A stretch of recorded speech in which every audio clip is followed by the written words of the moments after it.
స్వపక్షంలో విపక్షం అంటుంటాం కదా. కాంగ్రెస్ పార్టీ అధికారంలో ఉన్నప్పుడు అది కనిపిస్తూ ఉంటుంది. సహజంగానే కాంగ్రెస్ పార్టీలో అంతర్గత ప్రజాస్వామ్యం అధికంగా ఉంటుంది. నేతలకు విపరీతమైన స్వేచ్ఛ ఉంటుంది. మీడియా ముందు ఇష్టానుసారంగా మాట్లాడుతుంటారు. పెత్తనం కోసం పాకులాడటం కాంగ్రెస్ పార్టీలో ఎక్కువగా ఉంటుంది.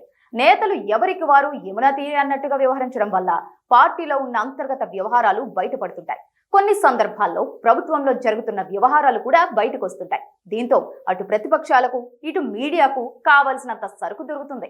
తెలంగాణలో 10 సంవత్సరాల తర్వాత కాంగ్రెస్ పార్టీ అధికారంలోకి వచ్చింది. అధికారంలోకి వచ్చిన తర్వాత దానిని సుస్థిరం చేసుకోవడానికి అడుగులు వేయాల్సిన పార్టీ నాయకులు ఇష్టానుసారంగా వ్యవహరిస్తున్నారు. పార్టీ అధికారంలోకి వచ్చిన తర్వాత పదవుల కోసం పాకులాడుతున్నారు. కొంతమంది మంత్రి పదవులు రాకపోవడంతో ఇష్టానుసారంగా వ్యాఖ్యలు చేస్తున్నారు. ఏకంగా ముఖ్యమంత్రిని లక్ష్యంగా చేసుకొని ఆరోపణలు చేస్తున్నారు. ఇలా ఆరోపణలు చేస్తున్న వారిలో మునుగోడు ఎమ్మెల్యే కోమటిరెడ్డి రాజగోపాల్ రెడ్డి ముందు వరుసలో ఉంటారు. ఎందుకంటే ఆయన తన నియోజకవర్గంలో సాయంత్రం పూట మాత్రమే వైన్ షాపులు నిర్వహించాలని అల్టిమేటం జారీ చేశారు.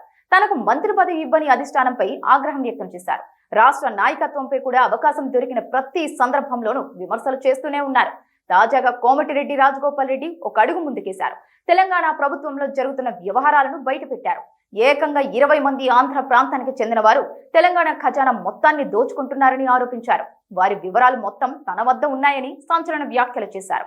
ఆ వ్యక్తులకు సపోర్ట్ చేస్తున్న వారి వివరాలు కూడా తన వద్ద ఉన్నాయని రాజగోపాల్ రెడ్డి వ్యాఖ్యానించారు. దీంతో రాజగోపాల్ రెడ్డి చేసిన వ్యాఖ్యలు తెలంగాణ రాజకీయాలలో సంచలనంగా మారాయి. రేవంత్ రెడ్డి ప్రభుత్వాన్ని కొంతకాలం నుంచి రాజగోపాల్ రెడ్డి లక్ష్యంగా పెట్టుకున్నారు. అందువల్లే ఈ స్థాయిలో విమర్శలు చేస్తున్నారు. చివరికి తన నియోజకవర్గ కేంద్రంలో వైన్ షాపుల ఏర్పాటు, నిర్వహణ విషయంలో కూడా రాజగోపాల్ రెడ్డి సీతయ్య మాదిరిగా వ్యవహరిస్తున్నారు. రాజగోపాల్ రెడ్డి చేసిన వ్యాఖ్యలను గులాబీ పార్టీ, దాని అనుబంధ సోషల్ మీడియా విపరీతంగా సర్క్యులేట్ చేస్తున్నాయి. ఇది ఎంతవరకు దారి తీస్తుందో తెలియదు కానీ ఇప్పటి వరకు అయితే కాంగ్రెస్ పార్టీకి రాజగోపాల్ రెడ్డి చేసిన వ్యాఖ్యలు ప్రతిబంధకంగా మారుతున్నాయి.